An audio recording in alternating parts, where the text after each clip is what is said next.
You loved him, with everything she had, with every piece of her weary soul. But he didn't want to be loved. He wanted to be carried. I wanted you to hold him in your arms every time life rejected him. You offered love, and he understood it as shelter. He offered his presence, and he absorbed it as a necessity. You weren't the woman of his life. You were the mother he never had, and that destroys you from the inside. Because while you were trying to build a story, he just wanted a safe place to bleed. While you dreamed of a future, he was merely seeking anesthesia for his past wounds. Rumi said, "The wound is the place where the light enters."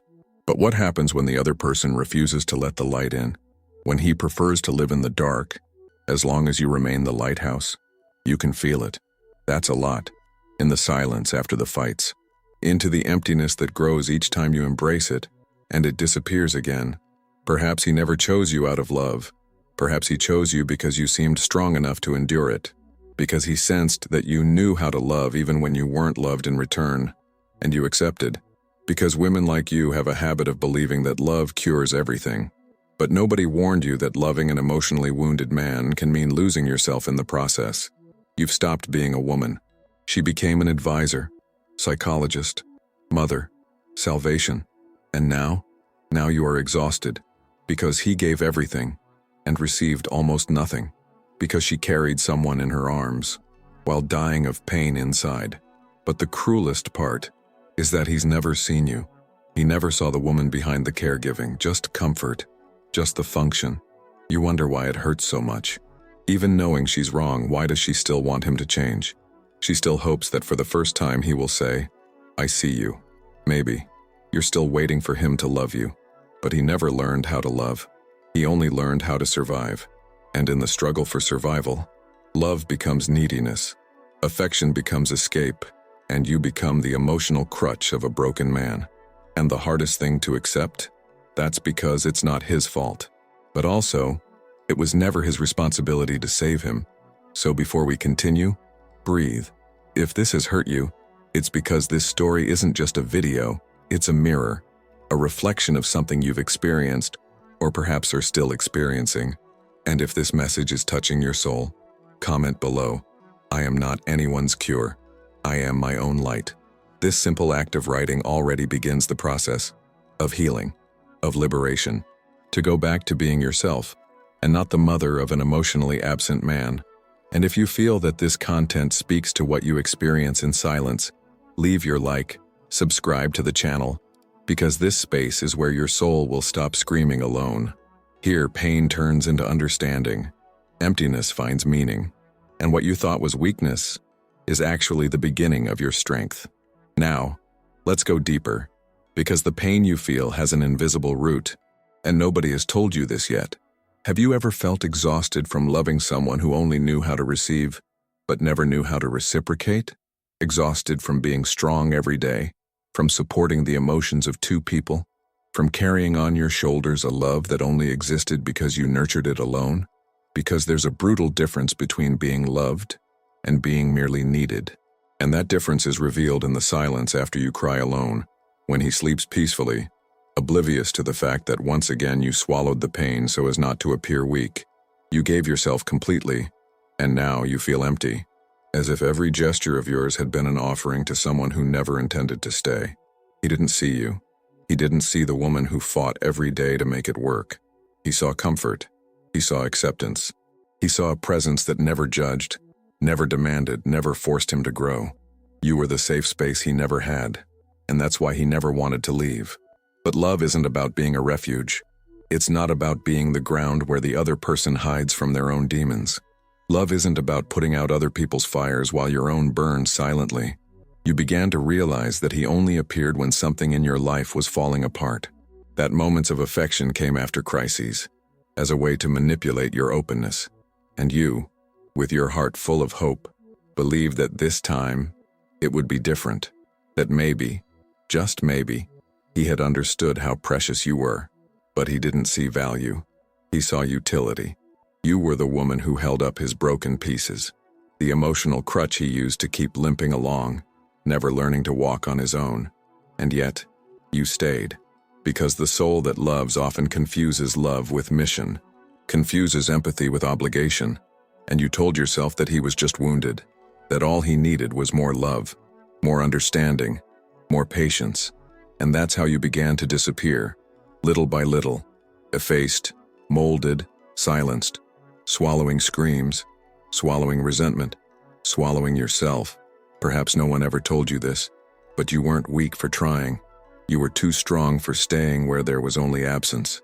Because no one sees how much it hurts to keep trying to be enough for someone who is emotionally unavailable. No one sees the exhaustion of the one who holds the relationship together alone, while the other only consumes. And perhaps that is the most invisible pain of all.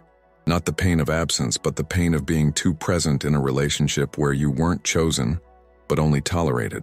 And the cruelest thing of all is that this sometimes happens so subtly that it takes you a while to realize it. You start justifying his silences, interpreting what is actually escape as depth. You start romanticizing the few gestures of affection as if they were signs of love, when in fact they are unconscious strategies to keep you there. He doesn't love you, he needs you. And those are very different things. True love demands presence, awareness, and emotional responsibility. But what you experienced was imbalance. It was emotional dependence disguised as affection. It was a bond built on your need to be seen and his need to be saved. But saving someone who doesn't want to heal is dying a little more with each failed attempt. And perhaps what bleeds you today isn't his lack of love, but your excess of it. You believed you could be enough for two, that your love could fill the void his childhood left, that you would be different, that he would change for you. But you're not a therapist. You're not a redeemer. You're not anyone's emotional mother. You're a woman. And your role has never been to emotionally educate a grown man who refuses to mature.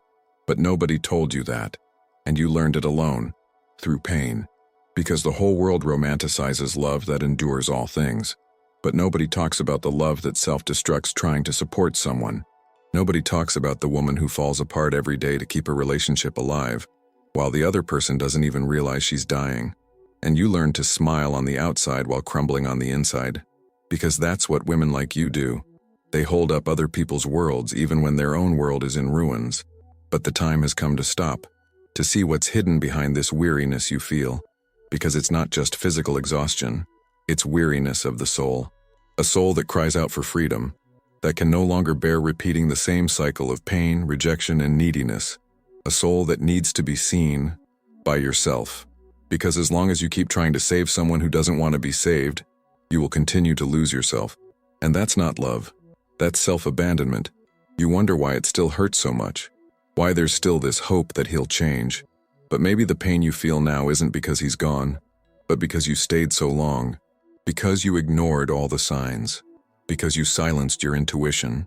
Because you believed that love was about carrying, when in reality love is about walking side by side.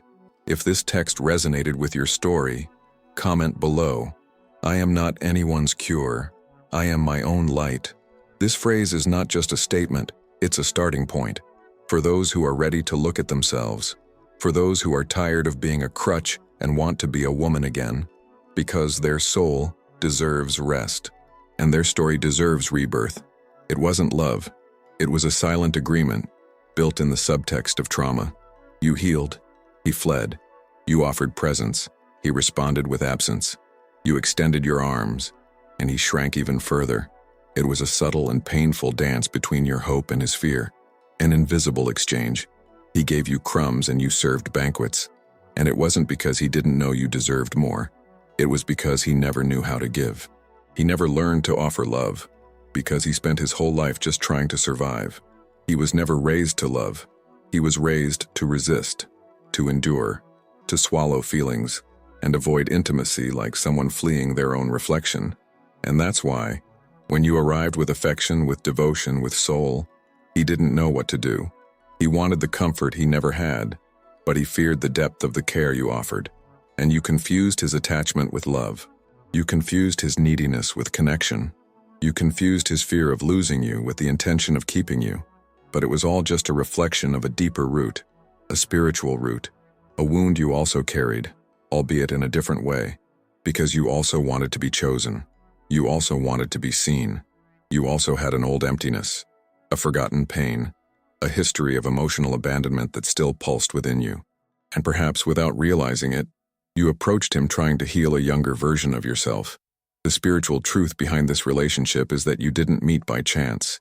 He was a mirror of a part of you that still craved too much love, and you were a mirror of the part of him that was still afraid to love. Two broken worlds trying to fit together, but only knowing how to hurt each other. Rumi said, "You attract what you are still trying to heal within yourself." And deep down you knew that, but love stubbornly clung to your soul. Your soul stubbornly persisted, because the spiritual heart doesn't give up easily, even when the pain screams that it's time to leave. This kind of love isn't soul love, it's love of absence, an invisible bond that binds two wounds. And no matter how hard you try to make it work, as long as pain is the bridge, the encounter will always be unbalanced. Because the soul only flourishes where there is reciprocity, and where only one loves, only one lives. The other merely survives. And you've survived for too long trying to keep alive a relationship that only exists because you insist on it. And that's where the spiritual root of your weariness lies. It's not just physical.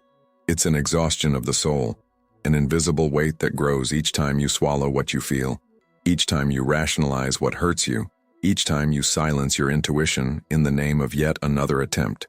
You're not just tired of him. You're tired of yourself in this version that insists on saving even while bleeding.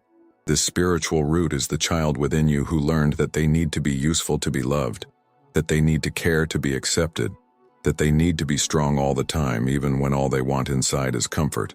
It's an ancestral emotional programming, an unconscious loyalty to pain, a pattern that repeats itself like a cycle, always leading you to the same place of abandonment.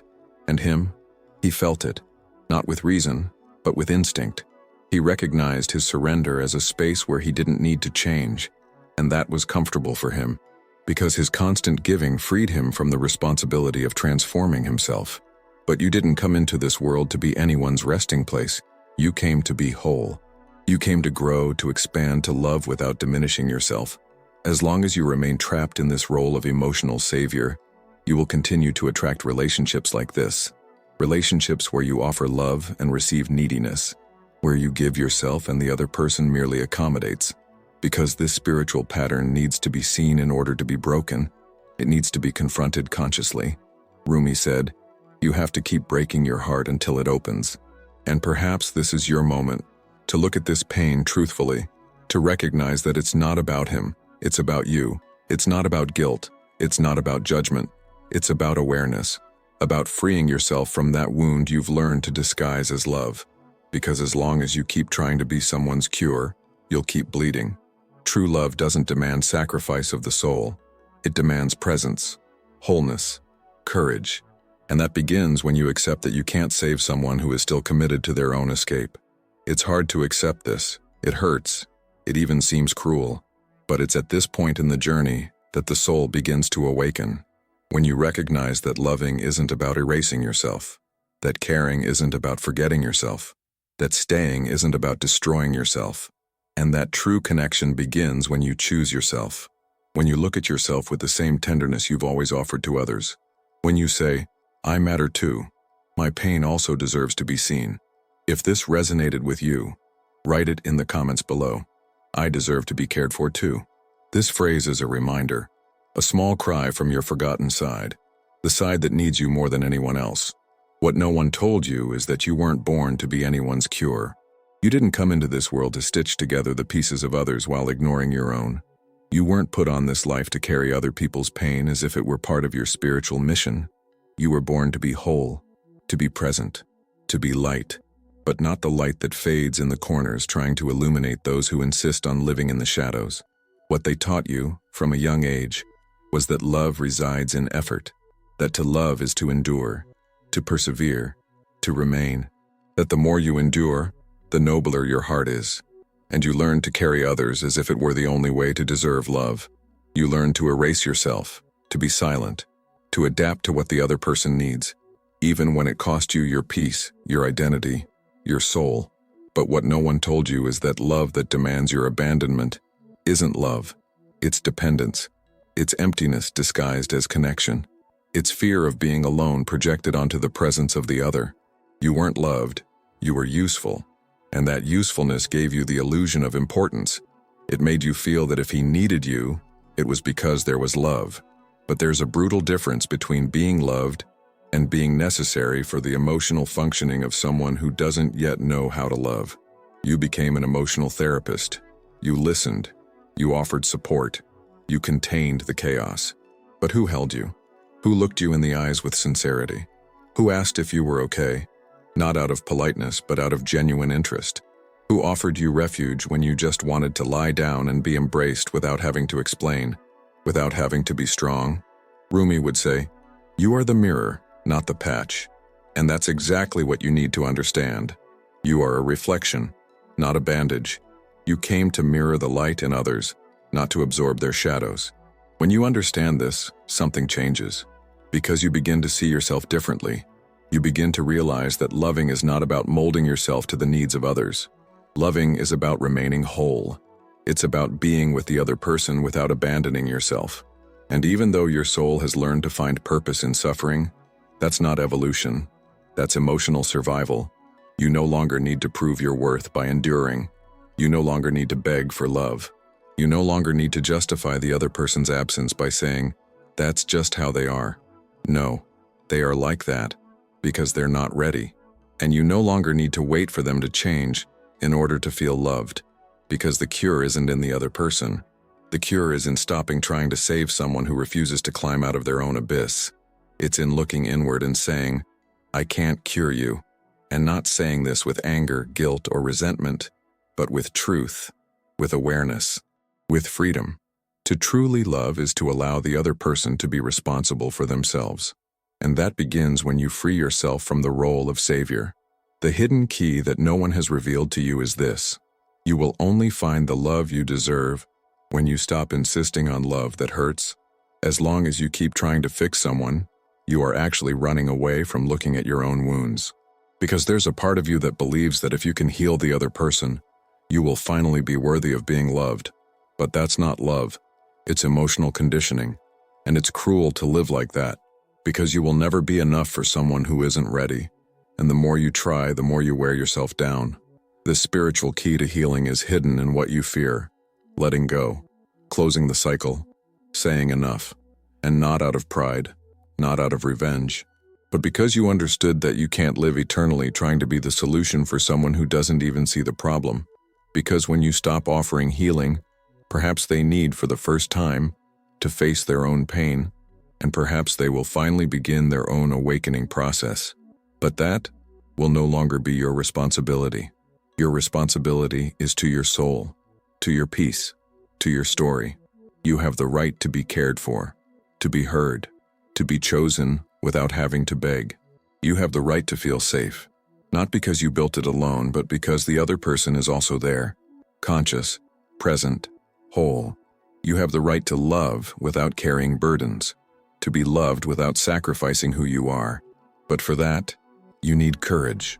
Courage to break free from this cycle, to abandon the narrative that love is synonymous with suffering. Courage to break the invisible link that binds you to the role of savior. Courage to look in the mirror and say, "I also deserve to be cared for. I also deserve someone who stays even when I don't have the strength to give anything. I also deserve to be chosen for my lightness, and not just for my strength." And perhaps, just perhaps, that is the true beginning of your liberation. When you stop trying to be the cure and begin to be your own truth. When you understand that being whole scares those who only know how to deal with halves. But even so, you choose to remain whole, even if it means walking alone for a while, even if it means breaking with everything you believe to be love. And if you've made it this far and felt that this speech resonated with you, comment below, "I choose to be my truth," because that choice changes everything.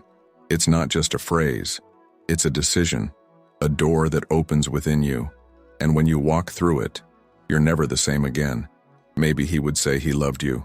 Maybe he would even say it with teary eyes, his voice choked with emotion at the end of a crisis when the world was pushing him out of every door. Maybe he would cry in your arms, saying you were all he had. And maybe, for a moment, you would believe him, because it was all you ever wanted to hear. But true love doesn't only appear when the other person needs shelter. Love doesn't only manifest itself in storms. like an emotional lifeboat. True love remains even when the sea is calm, even when there is no urgency. And he only came when everything else had already discarded him. You were his refuge, his last resort, the woman who always welcomed him, always understood him, always offered him a place to rest. You were his comforting embrace. But what almost no one sees, and what he never understood, is that even a comforting embrace gets tired, that even a comforting embrace feels, that even a comforting embrace needs to be hugged from time to time. But no one asks a comforting embrace, "How are you?" And he never asked. He used you as a temporary home, a space of emotional comfort where he could let his guard down without commitment. You listened to everything, absorbed everything, and even though you sometimes said you couldn't take it anymore, you always ended up giving in, because women like you have an almost supernatural faith in the ability to love until they heal, and that destroys you in silence. Perhaps you remember a specific moment, a Sunday afternoon, just another day. You were exhausted, physically and emotionally, and he showed up, breaking down, saying that no one understood him like you did, and even though you were in tatters, you opened your arms, made coffee, sat on the floor with him, listened, cared, and when he left lighter, you stayed there, even heavier. He left you in pieces, the guilt, the pain, and you, as always, transformed it into comfort. But who transformed your exhaustion into affection? Who wiped away your tears when you didn't even have the strength to cry out loud? Nobody, because he only appeared when the world rejected him. And you thought that was love, but that was need. It was dependence disguised as affection. It was emotional convenience. And the cruelest part is that, after each emotional visit, he would disappear. He would return to his routine, to the silences, to the absences, and you were left with that emptiness settled in your chest, wondering why it still hurt so much. Perhaps because deep down you knew that it wasn't love. It was use. It was a temporary occupation of the most sacred space of your being, your presence. Have you ever noticed how, in those moments, he became sweet, vulnerable, approachable? But only then. When everything was going well, he was distant, cold, detached. It was as if your importance only existed in his chaos, and that made you believe that if he sought you out during difficult times, it was because he trusted you. But it wasn't trust. It was comfort. It was escape. It was repeating a pattern where you always needed to be strong, always needed to be there, even if you yourself were crumbling inside. Maybe he never said it explicitly, but you felt that's how it was, that he used you as a landing point, as a pause in his suffering, as a pause, and not as a destination. And you so badly wanted to be the destination. You so badly wanted to be the place where he chose to stay, not just hide. But he never stayed, because he never truly came. He only passed through your life. And each time that happened, you lost yourself a little more. You became more confused, more resentful, more alone within a relationship that, theoretically, was intense. But intensity without reciprocity is torment. It's imbalance. It's emotional addiction. And your heart became addicted to the idea that you could fix it, that one day it would realize that you were everything it needed. But it already knew that. It just didn't want to stay, because staying would require effort, growth, confrontation, and he wasn't willing to do that. He preferred the cycle, chaos, escape, return. Like a lost emotional child, he found you every time the pain suffocated him. And you still believed that it was a sign of something special. But it was just the repetition of a toxic pattern, a pattern that fed on your lack of boundaries, on your need to be chosen, on your spiritual hope that love conquers all. But love doesn't win where only one is fighting.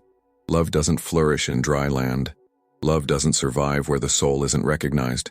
You were more than a shoulder to cry on, more than a refuge. You were a whole woman pleading, with gestures, with silences, with affection, for something that would never come from him, because he doesn't know how to give, and perhaps he never learned how to stay. And now you're here, maybe still confused, still feeling that at some point he'll understand. But deep down, something in you already knows, already understands, that you weren't chosen, you were just needed. And that's not love, that's neediness. It's lack, it's a cycle. And if you identify with this, If these words touch the part of your soul that you try to hide even from yourself, comment below. I deserve to be the destination, not the shelter. Because perhaps that's exactly what your soul needed to hear today. And perhaps that phrase will mark the beginning of your turning point. You are not weak for having loved.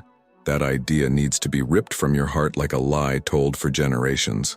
You are not weak because you tried, because you believed, because you held his hand even when everything told you to let go. You are sacred. Sacred because you remained standing when life seemed to pull the ground from under you. Sacred because you chose to feel when it would have been easier to numb yourself. Sacred because even in the face of pain, you did not harden. You only remained silent. You only waited for him to see you. And even if he didn't see you, what you carried in that silence is proof of an ancestral strength that lives in women like you. The feminine soul has the gift of giving itself entirely. And often, this gift becomes a burden. It becomes a prison disguised as virtue. Because being whole in a world of halves hurts. Loving truly in a world of shallow affections wounds. And you went deep. You were whole. You believed you could build something where there were only ruins. And now perhaps you're blaming yourself for not realizing it sooner, for not leaving sooner, for loving too much. But true love is never too much. What is too much is loving alone. And that's what you did, for too long, with too much faith, with too much silence. Rumi said, "Don't fall in love with someone. Fall in love with your own soul returning to your body." This phrase has the power to turn the world inside out, because it speaks of a return, of a reconnection with something you abandoned along the way trying to save someone. Your soul. You lost him, yes. But more than that, you lost yourself. And that's what you miss most. It's not him. It's the woman you were before trying to be everything to him. It's the calm that lived within you before the anxiety of pleasing, the anguish of being enough, the pain of always being the one who loves more. Spiritual empowerment begins in that place of return. The instant you stop looking outward and start listening to yourself again, the moment you recognize that what you desperately sought in the other, presence, care, acceptance, can only be found within. And that's where the key turns. That's where consciousness shifts. You stop being a victim of the story and begin to be its author. You stop asking why he did this to you, and start asking why you allowed it for so long. This question doesn't stem from guilt. It comes from awareness. It's a portal. A gentle break with the version of yourself that only knew how to love by offering your body, soul, time, and hope as an altar. You were that altar. You knelt before a love that never knelt for you. And now you realize you don't need that anymore. That you no longer need to beg for affection nor plead for reciprocity. You are whole. You always have been. You just forgot. And when that memory awakens, everything changes. The pain continues for a while, but it changes tone. It ceases to be that desperate pain of someone waiting to be seen, and becomes the lucid pain of someone who finally sees themselves. The wound is still open, but now you begin to cleanse it with presence, not with denial. You begin to care for yourself with the same intensity you cared for the other. You begin, for the first time in a long time, to love yourself in an adult, profound, spiritual way. And that's scary, because loving yourself requires letting go of some illusions. It requires admitting that you abandoned yourself trying to be loved. It requires letting go of the roles you've learned to play, the strong one, the understanding one, the patient one, the savior. It requires giving up the pride of being the one who never gives up. Because now you understand that sometimes the greatest act of love isn't staying, it's leaving. It's choosing yourself. It's no longer allowing yourself to bleed from hands that don't know how to touch without hurting. This is the turning point, the moment you stop trying to save and begin to be reborn. Reborn with new roots, with a new vision, with a new level of self-love that doesn't feed on pretty words or empty promises. A self-love that doesn't ask for permission, that doesn't beg to be validated. A love that simply is, because you exist, because you feel, because you deserve it. This spiritual shift doesn't happen all at once. It's a process, a slow, sometimes painful, but profoundly liberating return. You'll feel strange in the first few days. You'll want to go back, to send a message, to try again, because pain has a memory, and longing has a voice. But now you have awareness, and awareness is the only force capable of breaking the cycle. You don't need to be perfect to begin. You don't need to be healed to take the next step. You just need to remember, every day, that you are sacred, that your body is a temple, that your soul is a home, and that no one has the right to live in it without respecting the doors, the windows, and the silences. You are not weak for having loved. You are a giant for being here now, facing everything that has been denied for so long, for listening to that voice that reminds you of your truth, for feeling that inner calling that says, enough, because enough, when it comes from the soul, is not anger, it is rebirth. And if you felt that this turning point began within you as you listened to each word, write it in the comments below. I'm returning to myself, because this return is not an end. It's the beginning, and it only needs one decision to start. He confused you. He confused love with salvation. He confused your care with obligation. He confused your devotion with eternal availability. And the worst part is that, for a while, you believed it too. You believed that if you gave a little more, he would understand, that if you were even more patient, he would awaken, that if you held on a little longer, he would learn to love you. But what you offered wasn't failure. It was overflowing. It was the purest manifestation of the love that lives in souls like yours, souls that feel everything more deeply, that love beyond the edges, that embrace even when they are shattered inside. You are not God. And this needs to be said gently, but also firmly, because you spent so much time trying to be omnipresent in his life that you forgot your own limits. You tried to fill absences that weren't created by you. You tried to heal wounds that belong to a past that isn't yours. You tried to fix cracks that he himself refused to see. And in this attempt to save him, you put yourself in second place. You faded away. You fell apart. Because he made you believe he needed you to keep breathing. And you believed that was the price of love. But it wasn't love, it was dependence, it was neediness disguised as a bond. It was a silent dynamic of imbalance where only you gave. Only you held on. Only you fought. And yet, he said he loved you. He said it with a choked voice, with tears in his eyes after disappearing for days. And you, with a heart hungry for affection, accepted it.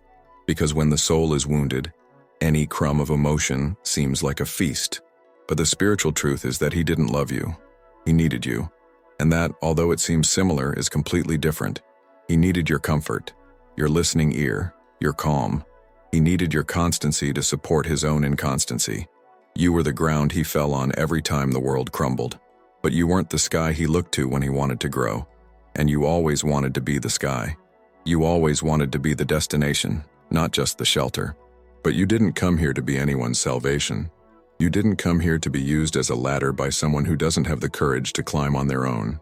You came to walk side by side, to share love, to live in communion, not in sacrifice. And everything you offered, even if he didn't value it, was still sacred. Because what you gave wasn't failure.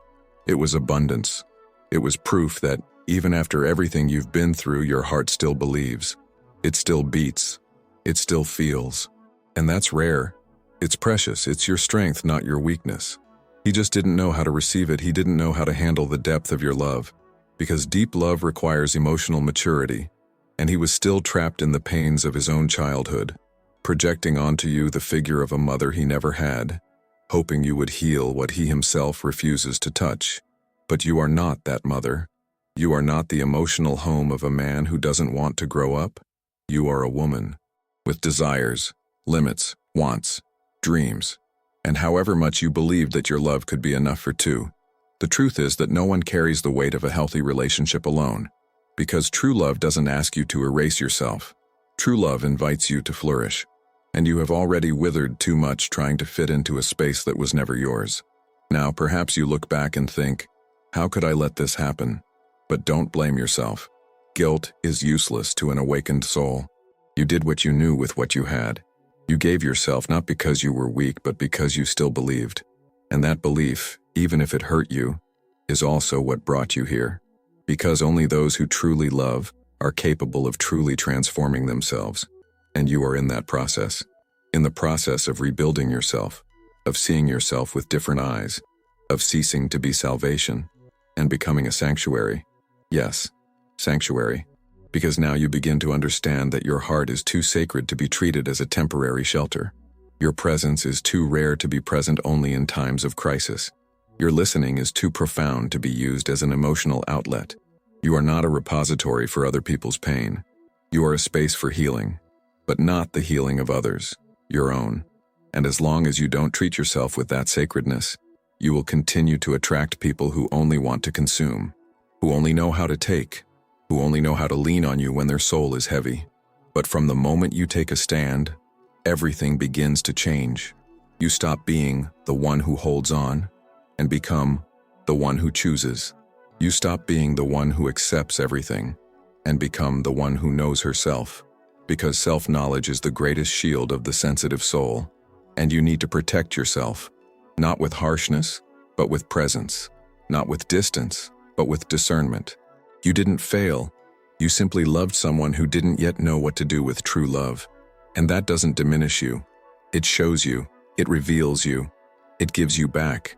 Because now, with this new perspective, you begin to realize that the love you offered so much of is exactly the love you deserve to receive, but not from just anyone, from someone who is willing to stay, to grow, to see you, from someone who doesn't confuse you with a cure, but who recognizes in you a whole woman, and who wants to walk beside you by choice, not out of necessity. And if all of this awakened something in you, if this moment resonated within your soul with a memory of who you truly are, write it here in the comments. My love is abundance, not patching things up. Because repeating that phrase is more than just asserting yourself. It's honoring yourself. It's remembering. It's rising again. Perhaps now is truly the time to return to yourself, not as someone running away, but as someone rescuing themselves, like someone crossing the darkness with their own hands, tired of waiting for someone to come and save them. Perhaps now is the right time to abandon the roles you were taught to play, the strong one, the understanding one, the tireless savior. Perhaps it's the moment when you finally realize that no one will take care of you the way you need, if it's not yourself. For so long you offered everything you had, and even what you didn't have, to someone who never even bothered to ask if you were okay. You cared for his every pain, absorbed every silence, carried every shadow as if it were your own. And while you did all that, the woman inside you grew silent. She faded. She distanced herself from her own essence. The soul that was once alive, sensitive, intuitive, spiritual, became tired, anxious, sad, because loving someone who doesn't know how to reciprocate demands a high price, a price paid with one's own presence, and you have been living absent from yourself for far too long. Being your own mother isn't about going back to the past trying to understand what you lacked. It's about deciding in the present moment to consciously fill the spaces you once expected someone else to occupy. It's about holding your own hand on days when everything seems heavy. It's about looking in the mirror without expecting external validation, and even so, recognizing yourself, embracing yourself, loving yourself, not with shallow self-help, but with spiritual truth, with that silent courage that says, I am here for myself, even when no one else is. The exhausted woman inside you can no longer bear being ignored. She cries silently when you force a smile. She screams softly when you say everything is all right, but inside she's imploding. She shrinks when you accept crumbs, when you convince yourself you're demanding too much by asking for the bare minimum. Presence, respect, care. This woman, so wounded and so strong at the same time, needs you now. Not tomorrow, not when things get better. Now. She needs to be heard without judgment. She needs time, rest, silence, space to relearn how to trust herself, because she spent too much time trying to adjust to the emotional limits of someone who never saw her as a whole person.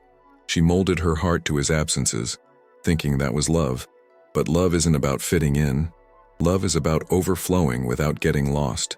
And this woman, you, deserves to rediscover that place of peace within herself. Returning to yourself is an act of rebellion against everything you've been taught. It's breaking with the logic of constant effort, endless giving, and the infinite wait for recognition. It's saying, I deserve to feel alive, even if it means letting go of those who don't know how to keep up with me. It's stopping the fight for spaces that never truly wanted you whole. And finally, choosing to be your own home. Taking care of yourself isn't selfishness, it's healing. It's a spiritual reconnection with what life has tried to take from you. And you need to remember this. Your soul wasn't made to beg for anything.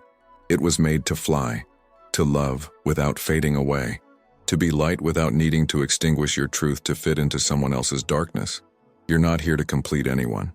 You're here to express yourself, to break free from suffocating cycles, to leave relationships where your pain is invisible and your love is always put to the test.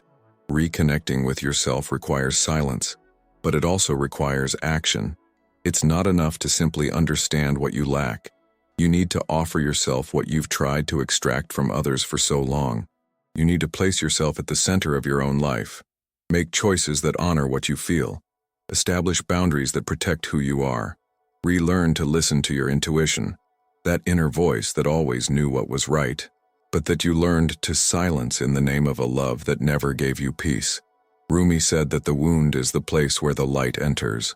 But now, perhaps it's time to stop bleeding and start shining, not for others, but for yourself. Because that light you so generously offered to someone who never appreciated it is also yours.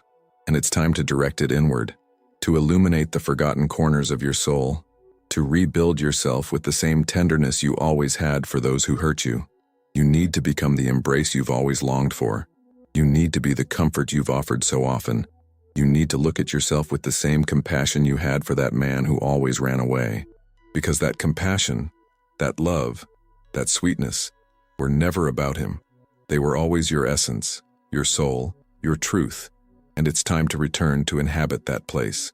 If you feel it's time to stop waiting for someone and finally choose yourself, write it in the comments below. I am the home that my soul needs. Because saying this is more than just a venting of feelings. It's a promise, a seed planted in the soil of your conscience. And every seed, one day, blossoms. You haven't lost him. No matter how much your mind tries to repeat that narrative, no matter how much the moments you lived seem to have left impossible to fill holes, the rawest and most liberating truth is that you simply woke up. You awoke from the trance of a love built on absence, on silent promises, on emotional crumbs that you turned into banquets because your soul was hungry. And hunger for affection is one of the most camouflaged pains that exist. It doesn't show itself in screams, but in long silences, in empty stares, in hugs that seem complete, but leave a void afterward. You didn't lose him. You lost the illusion. You lost the hope that one day he would finally see the woman you were. You lost the ideal you built on someone who only showed up when needed, who only approached when the outside world pushed him into your arms. And however much it hurt, however much it still hurts on some silent mornings, this awakening is what your soul needed most. Awakening to yourself. Awakening to the spiritual reality that you cannot build true love on self-denial. Awakening to the emotional maturity that says, I deserve myself whole, not half. And that, despite everything, is freedom. Freedom dressed in pain, yes, because the first liberations almost always come in the form of loss. But it's not the loss of love. It's the loss of weight. The weight of maintaining a relationship alone. The weight of being the emotional balance for someone who refuses to mature. The weight of trying to be what he needed, even when it distanced you from who you were. Freedom at first seems like helplessness. It seems like loneliness, but then it begins to transform into space, into breath, into a silence that welcomes, not suffocates. And in that space, in that emptiness that once hurt, something new begins to emerge. A presence, a reconnection, a seed of self-love that grows slowly, but grows with deep roots. Because this freedom is not just the absence of him, it is the reunion with your essence, with your voice, with your light that you left extinguished for so long so as not to disturb the darkness of the other. You thought you would lose him and fall apart. But look, it was in losing him that you began to rebuild yourself. It was in accepting that he never loved you the way you needed that you began to love yourself the way you always deserved. And deep down, this is the truth that almost no one talks about. Love that hurts, that wounds, that drains, is not love. It's attachment. It's repeating patterns. It's the desperate attempt of the soul to feel alive in bonds that only keep it captive. You didn't lose him. You simply removed the veil. You removed the fantasy that you could be enough for someone who was still emotionally unavailable. You removed the idea that you needed to fight to be chosen, that you needed to explain yourself, prove yourself, erase yourself. And that is so powerful, so transformative, that at first it's frightening, because you are rediscovering who you are without him. And maybe you don't even remember that woman anymore. But she's here, alive, present, waiting for you to come back. And returning to yourself is the greatest act of courage, because it requires you to face yourself deeply, to embrace the parts of yourself that have been ignored, to cleanse the wounds you've tried to hide under the rug of strength. No, you don't need to be strong all the time. Now is the time to be honest.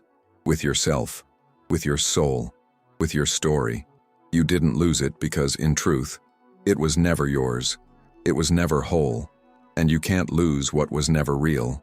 What was real, yes, was what you felt, what you offered, what you dreamed. And that wasn't in vain, because now all of that returns to you. It returns as awareness. It returns as spiritual empowerment. It returns as a profound reminder you didn't come into this world to beg for love, but to be love in a state of presence. And that no one can take from you. So however much it still hurts, celebrate your awakening. Celebrate this pain as a sign of life. Celebrate the courage to have faced a relationship that many continue to nurture out of fear of being alone. You chose the truth, and the truth is always the first step towards freedom. And if today it presents itself in the form of pain, accept it, but know that behind it is a woman who is being reborn, with more clarity, with more strength, with more light. If you felt these words resonated with you exactly where you needed them most, comment below. My freedom is worth more than any illusion, because naming your liberation is the first gesture of respect for everything you are becoming. And that, even if still silent, is already a cry from the soul. If you've made it this far, it wasn't by chance. Something within you has already begun to stir, to awaken, to recognize itself in the words that have been spoken. And if this journey has touched something deep inside you, then you are part of this path, a path of healing, of awareness, of reconnection with your soul, and it's only just beginning. Here, each video is a mirror, a space where your pain finds meaning and your truth finds a voice. So if you felt this calling, subscribe to the channel, because there is so much more to come, because your soul deserves to continue hearing what, deep down, it always knew, but the world tried to silence. And if this video affected you, leave your like, not for me, but for you, out of respect for your own story, for the strength of having made it to the end. Now watch the next video that is appearing on the screen now. He is the continuation of that dive. He will take you even deeper into this awakening process, because your soul's journey is only just beginning.